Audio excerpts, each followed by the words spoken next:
Governor Greg Abbott is lifting the enhanced safety inspections on commercial vehicles that cross through the ports of entry. This after those same inspections created massive backlogs for truckers at international bridges that created delays for more than a day. Democratic gubernatorial candidate Beto O'Rourke was in El Paso today and called those inspections, quote, completely unnecessary, and blamed Governor Abbott for the economic losses.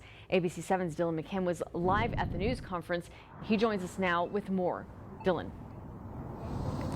Stephanie, Beto O'Rourke spoke in front of the Bridge of the Americas today, where we did see that backlog of truckers in the past week. He expressed his frustrations with Abbott's policies, focusing mostly on their economic impact. Make sure everyone gets this was completely unnecessary and did absolutely nothing. Beto O'Rourke sharing his frustration with Governor Greg Abbott's border policies with the backdrop of BOTA, or Bridge of the Americas. A backlog of truckers was the result of Governor Abbott's enhanced safety inspections of commercial vehicles. His intention was to curb human trafficking and drug smuggling. O'Rourke today said these inspections negatively impacted the Texas economy and border communities. What Greg Abbott did made us less competitive here in the state of Texas and less competitive in El Paso. The city shared this data from the international bridges in El Paso. The blue line shows cargo crossings from 2021. The orange line shows crossings after enhanced inspections were implemented.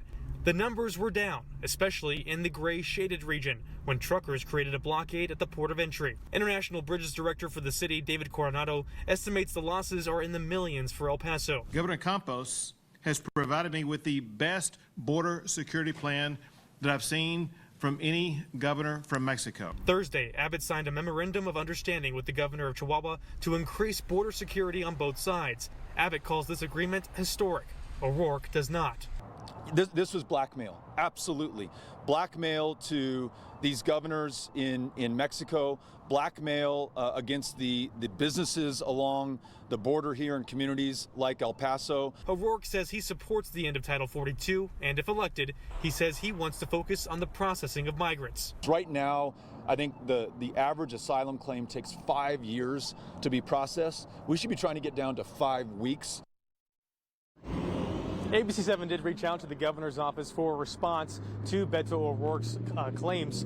Mark Miner, a campaign spokesman for Greg Abbott, said this, quote, the historic agreement Governor Abbott has signed with the Mexican border governors will establish a new and unprecedented level of security to the border crisis created by the Biden administration.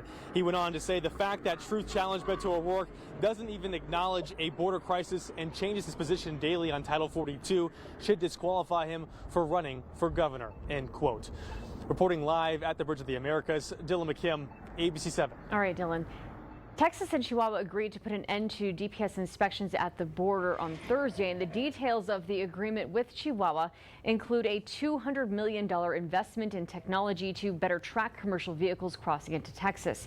Also increased cooperation to reduce drug trafficking and the flow of migrants into Texas. However, the agreement did not specify what steps will be taken to do that.